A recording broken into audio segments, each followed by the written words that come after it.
Stretch your hands. Mwana musikana mkoma. Musikana. 15 years. Chaka chete. 15 years. 15 years. Hata anodya aiwa zvotyisa. Achisizira kurisa. Aiwa ka4 pazviku moje nai. Ka4. Agute. Mwana anodya tsvina nekuzviruma muvanhu nekuisa ropa achidya tsvina kachikanya nokudya imbwa. Izvi zvakaswa mabhini. Imbwa anodya sei naye baba? Kunotiza paanenge abatwa pa yakachengetedzwa paiwa kunyura. Usvike kunotora imbwa yakaura chi. Ozi nguva zhinji agute. Poto yanodai R1. Next futi imwe chibikwa kana zvapotsa kudya imbwa straight. Ndakatoona mwana achitora mapamba. Pane panoraswa mapamba panenge akawanda wanda. Ndakatoona saka vanhu chakatondorwadza chekuti vanhu vaikupfura zvakatovaitiro normal. Vakangopfura vachienda. Saka inini yakundomuziva. Panenge anozofonera baba wacho ndichimudzinga ipapo. Aitotora chitongo.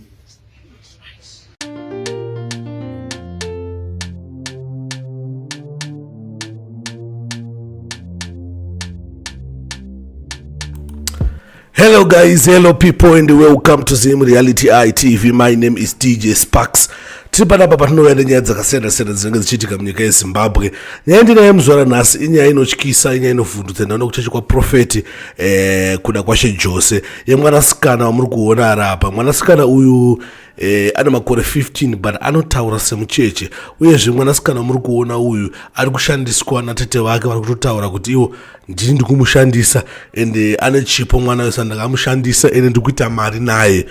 So anodya imbwa, akaona imbwa inenge yakafa yega anotora achidya, enda kumabhini achinodya mapamba, akaita tsvina yake anogona kuitora obva aidya. Saka haisi nyaya diki. Saka kuti munyatsoinzwa ichinyatsotsanangurwa zvizere. I know ndakamboita this video about this story but now ndauya ichinyatsotsanangurwa zvizere zvekuti munyatsonzwisise zvese zvinenge zvichiitika. Asi before guys, ndauya neimwe nyaya iri very important kana muchinge muda kudhirila maballs enyu. Ndauya neAbsolute Wetlands. Absolute Wetlands kuti uyai mudhirila maballs enyu. Uyezve namba dzavo ndo dziri pazasapo, idzo dziri kufamba pazasapo. Saka munongowabata ipapapo. Saka munongowabata dzinoita zvakawanda namaservice anoprovaida. Takuti azviona tried and tested, vanhu vanoita basa namazvo chaizvo ndo atakutaura nezvavo panapa. Saka guys, sandaplaya video yandinaro muzuva ranhasi. Da kuti ndingokuyeuchidzei nekuti muuzive kuti kusemuchechi ikoko kwaprofeti kuda kwashe Jose kune function iriko kana kune all night iriko inoitwa iyo night of creation so 23 August. Saka guys, you are all invited kuti munge muriko. Kune artist anenge ariko, kuna mukoma Tekshua Zama na mukoma Mithasmi anenge ariko ku Glamis Arena. Saka guys, muri kuinvite ikoko muchiona zvinopfuura video yandini aro panapa. Sanja play video iri panapa guys, mubva mariona then mubva makomendo okuti mukuita se mukuriona sei video racho then tichingofambidzana tiri pamwe chete. Anodya tsvina nekuzviruma kudya tsvina kachikanya nokudya imbwa. Izvi zvakaswa mabhini. Tora imbwa yakaura chi. Mwana anodya tsvina nekuzviruma muvanhu nekuisa ropa achidya tsvina kachikanya nokudya imbwa. Izvi zvakaswa mabhini. Imbwa anodya sei naye baba? Kunotiza paanenge abatwa pa yakachengetedzwa paiwa kunyura. Usvike kunotora imbwa yakaura chi. Ozi nguva zhinji agute. Poto yanodai R1. Next futi imwe chibikwa kana zvapotsa kudya imbwa straight. Saka imbwa anotora imbwa dzinenge dzaraswa dzedzi. Ichi zori chokwadi.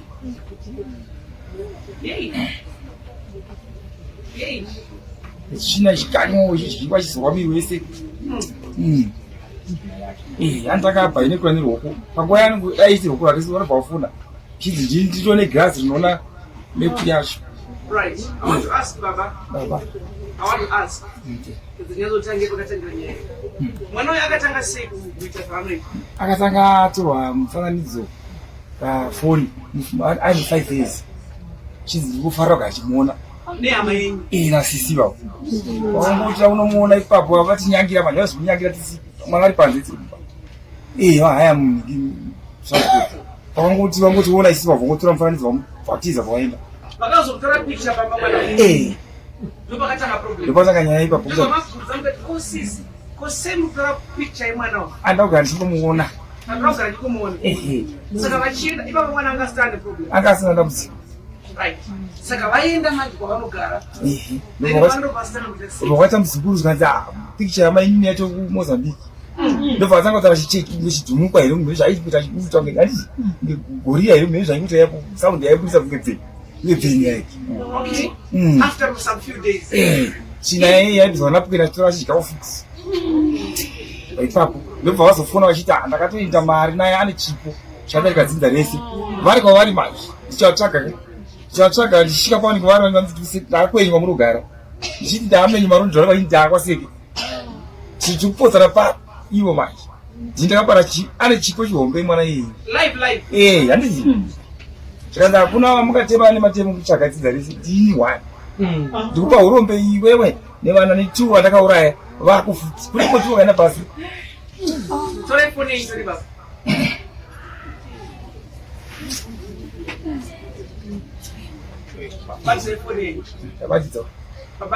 Amen.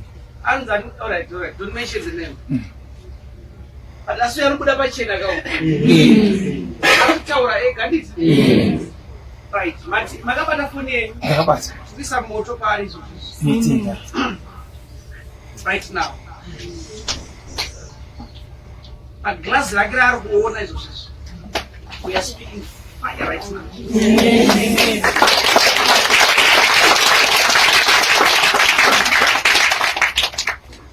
We are speaking fire right now. Can you imagine? Manaka the show now, man. Agata say, man. Show man, no try. If why mu bin? Ya ora ora hoje. It is not fair game. As you sana ngurige. Can you explain that? Ano tora mapamba yavanu bin. Izo shaisho. Tora mapamba ya hoje kaza. Oshishira. Zima freeze. Ah? Kuta zima freeze. Ani mapamba kuchina hiyo. Yake. Right.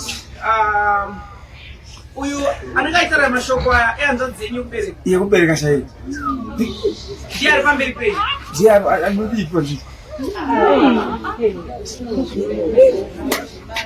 Vadaro zvakare zvikanzi mari yandakazoita nemwana yeye yakakura hanzvadzi zvanondivhungidza ndakambotira vatsitsi naye unisa bhasikiti mukova kurisawe marodhera hanzi ndokana pamumba manje zvakazochinja musukuru wakachakudza pafoni ndobva afoni achiti sekuru ragorira nai maane mupanzi bhasikiti vakatira vanodzosera kunoviga mukati memvura bvavapfira gotsa bvavanotosvika kumba chikanzi unodzosera nzira iyoyo ndakabva kuMozambique nemari ndakatofa kudhara ndautorikwa nechi mombe makatofa munhu maida kudzorera zvinhu zvavazvotoka mwana zvakachinya ndobva zvaita kudomo ragorira mukati memba mari kuchairwa iye haichapera kuchairika marondera iyoyo zita remwana uyo riri masprinda vakabva vatenga vachisisa rumbidzai investment rumbidzai grinding mills rumbidzai saruni welcome home rumbidzai dzimba 5 one times avachirati ndizvo zvakataita ane chipo anzi vanhu vese dzidza rese ndiane chipo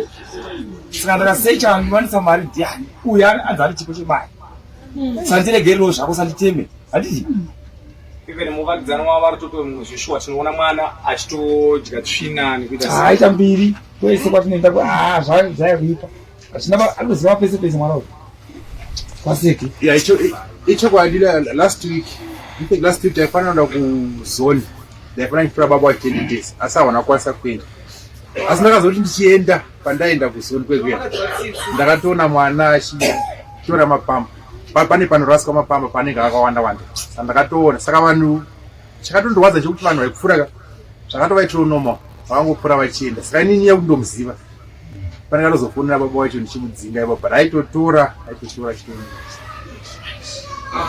mumba Harare anorora kuma12 wakuonedza anenge ayambira vachiita noise mumba achikarira achitaura zita ravo kuti ikuchandichwa andara chitete aihaishi amiwo akadha aihepi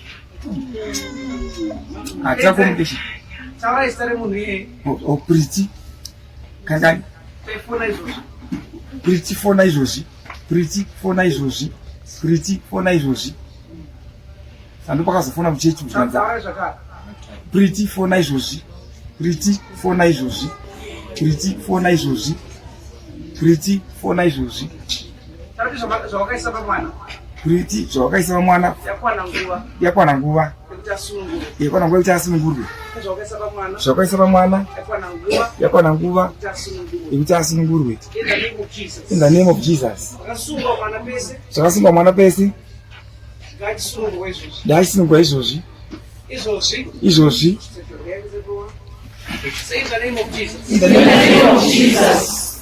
In the name of Jesus. In the name of Jesus. In the name of Jesus. In the name of Jesus. In the name of Jesus. In the name of Jesus. In the name of Jesus. In the name of Jesus. In the name of Jesus. In the name of Jesus. In the name of Jesus. In the name of Jesus. Say fire. Fire. Fire. Fire.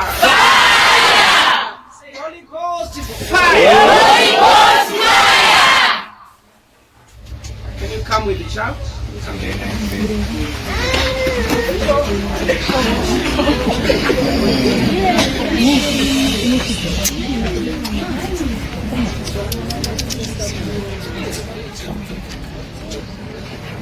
Stretch your hands. Mwana musikana mkomana. Musikana. 15 years. Chaka chichi. 15 years. 15 years. Hata vanodya aiwa zvotyisa. Achisizira kurisa. Aiwa ka4 pazviku kumwe chete nai. Ka4. Abvite. Musikana. Atate the Holy Spirit.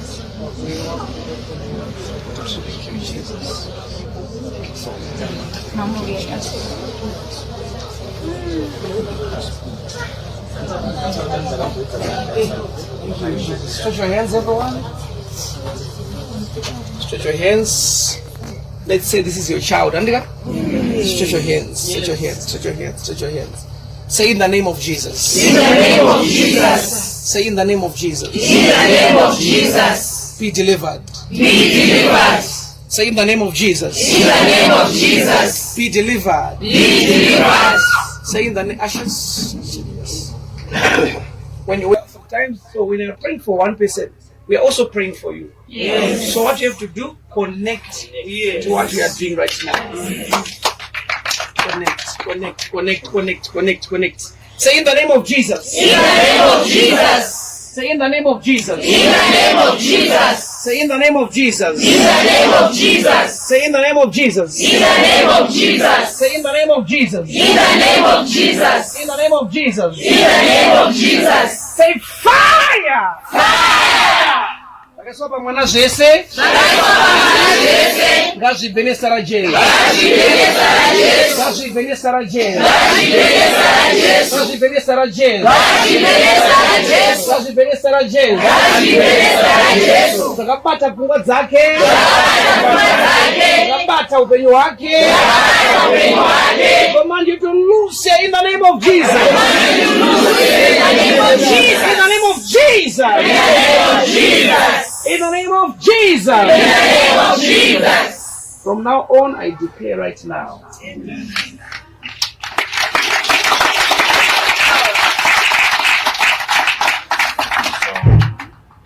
Call that shall come.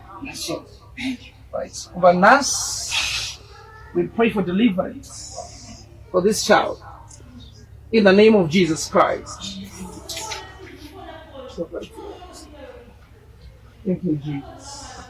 Vanas, you speak deliverance.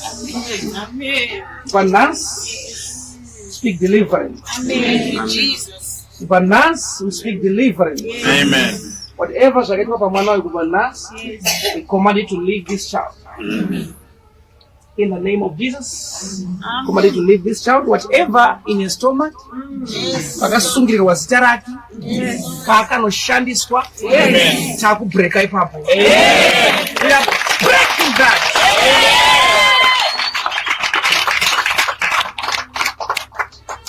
We are breaking that. We are breaking that. Vanas, we declare that this child is free in the name of Jesus. In Jesus' mighty name. Amen. Stretch your hands to this child.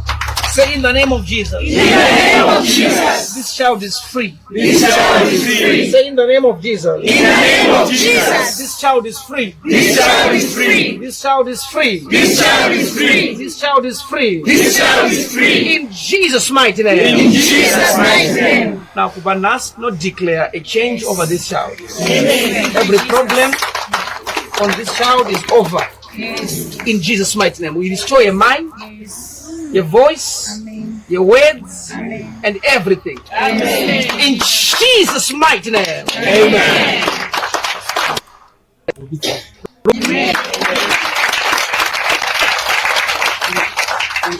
We restore your life.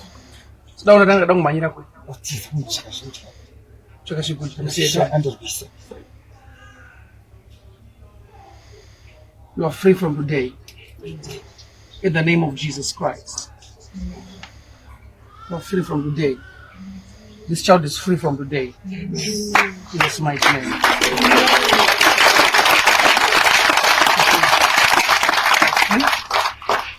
She is free. But Nas not declare. Shall I shoot up and say it's over right now? But Nas, people check it at Zorero. Amen.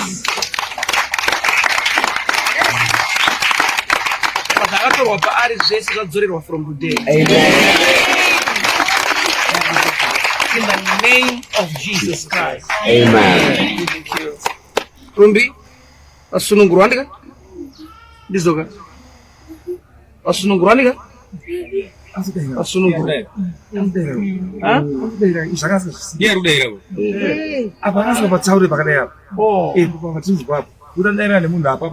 Okay.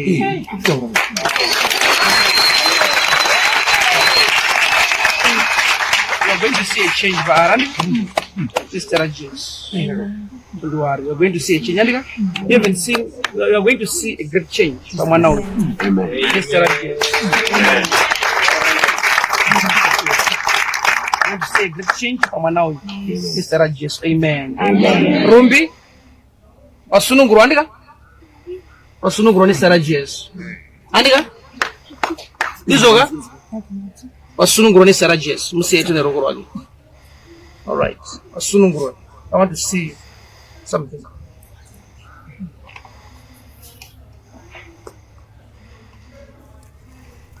Itakuti Rumbi?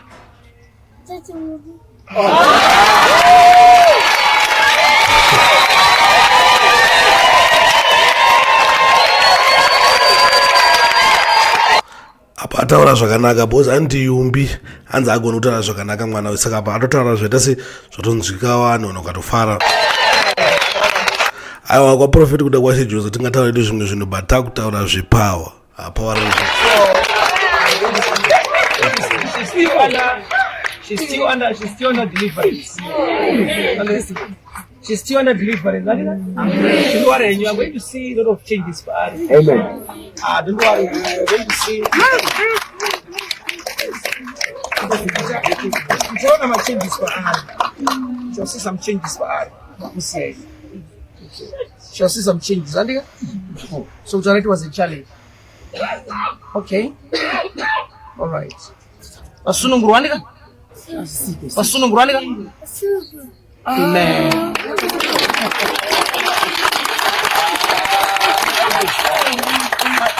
Matibaba. Azitutika baba zitushamiza. Oi zitushamiza. Poeta zigorira zichira. Uye kwakutaura. Wangaita unge gudo. Uye ngudo. Jumuka. Aita chiteje. Titi raishi. Ata chiteje. Ukaka. Vegetable. Amiyo. Isino uye kawe.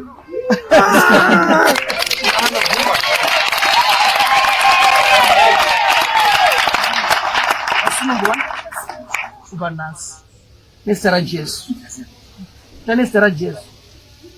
Mr. Jesus. Mr. Jesus. Mr. Jesus. Mr. Jesus.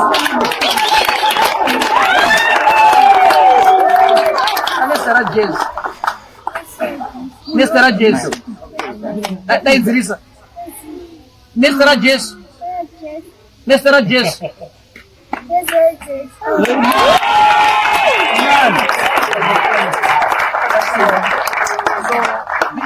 So bit by bit, you're going to see some changes over this child. Amen. And you're going to see some changes over this child. But I want to declare that from today, this child is free.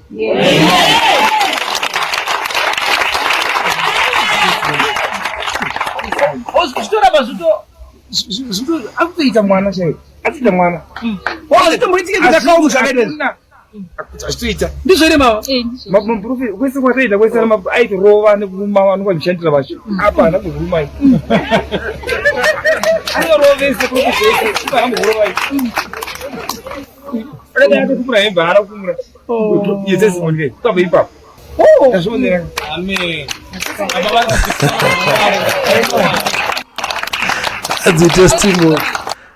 hanzi testimony ndazvionera ini ndega ndazvionera. So guys, thanks for watching, thanks for supporting Zim Reality ITV. Always remember that fear not, sin not. So I'm 23 guys, you are all invited guys kuti munge muri kunzvimbo yes this is not 6% episode 23 it's 23 panzvimbo Glamis. It's Glamis Arena. So guys, you're all invited. Prophet kuda kwashe Jose vanenge vari hosta all night. So guys, mufanange murigo. You're supposed to be there. Wakazoregedza kubatika I think yanyaya yako iyoyo, but still kwachungwe nematambudziko akasiyana-siyana. You are all invited kuti munge muri part and parcel at this event. Always remember that fear not, sin not. Don't forget to follow us on all social media platforms. Yakanzi DJ Sparks ZW pa Facebook, then YouTube yakanzi Zim Reality ITV. Kana chinoda kuona more testimony like this one, mwana kufollow page la Prophet kuda kwashe Jose, yakanzi Prophet kuda kwashe Jose, munongo chizionera omega zvinenge zvichitika ikoko. Otherwise for now, I am out.